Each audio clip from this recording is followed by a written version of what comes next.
గారు పెట్టుకోకండి బీజేపీ నాయకత్వం. రాకేష్ గారు అన్న శ్రీనివాస్ గారు, పివి శ్రీనివాస్ గారు ఇప్పుడే స్పష్టంగా ఆది శ్రీనివాస్ గారు చెప్పారు, గౌరవ ప్రభుత్వ ఇస్తారు ఏమని చెప్పారంటే మేము కేసు పెట్టినాం కాబట్టి మీరు ఇన్వాల్వ్ అయ్యారు అని చెప్పేసి బీజేపీ సుభాష్ అన్న అనడం జరిగింది. అంటే వీళ్ళు ఇంటెన్షనల్లీ మేము కేసు పెట్టాం కాబట్టి మీరు అక్కడ ఈడీ కేసు పెట్టారు, ఇద్దరం కలిసి కేసు పెట్టామని చెప్పేసి కాంగ్రెస్ పార్టీ కావచ్చు బీజేపీ పార్టీ కావచ్చు కేసులు పెట్టామని చెప్పి మన గౌరవ విప్ గారే ఒప్పుకోవడం జరిగింది ఇప్పుడు. కాబట్టి నేను ఏమంటున్నాను, కంపల్సరీ కక్షపూరితంగా పెట్టే కేసు అని చెప్పి విప్ గారి మాట చేరిపోతుంది. అండ్ ఎంతసేపు చెప్పారు ఏమేం కేసు పెట్టారు, విద్యుత్ కొనుగోలు పెట్టాము మేము ఏమంటున్నా గవర్నర్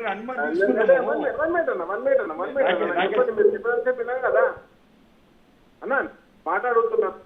నేను ఏమంటున్నా మేము కేసులు పెట్టాం ఆ కేసులు పెట్టాం మేము పెడుతూనే ఉంటామంటున్నారు.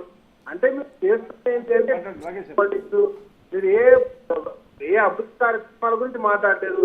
ఈరోజు రైతు బంధు దాఖలాలు లేవు, అదేవిధంగా రైతు బీమాకు దాఖలాలు లేవు, లేకపోతే రుణ బంగారం లేదు, అయితే 4,000 పింఛన్లు లేదు, 2,000 పింఛన్లు ప్రతి మహిళకు లేదు. ఇవన్నీ ఏం చెప్పొద్దంటే ఏంటంటే డైవర్షన్ పాలిటిక్స్ కొనసాగించాలి. ఆ కొనసాగింపుతో భాగంగానే రేపు పొద్దుగా అవుటర్ రింగ్ రోడ్ కేసు కూడా పెడతారు.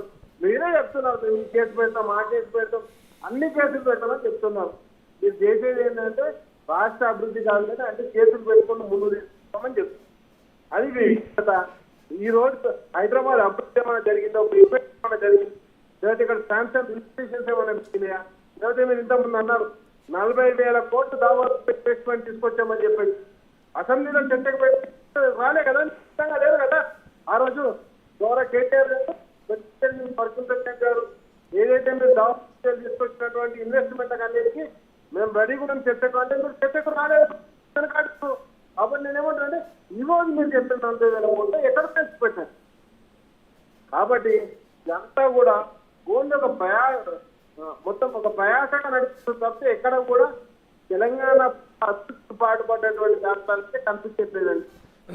రైట్ వస్తా, మళ్ళీ మీ దగ్గరికి వస్తా. రాకేష్ గారు కొద్దిగా సిగ్నల్స్ ప్రాబ్లం ఉంటుంది, ఆడియో క్లారిటీ రావట్లా. అరుణ్ కుమార్ గారు ఇవాళ ఈడీ విచారణ సందర్భంగా మీడియాతో కూడా మాట్లాడారు.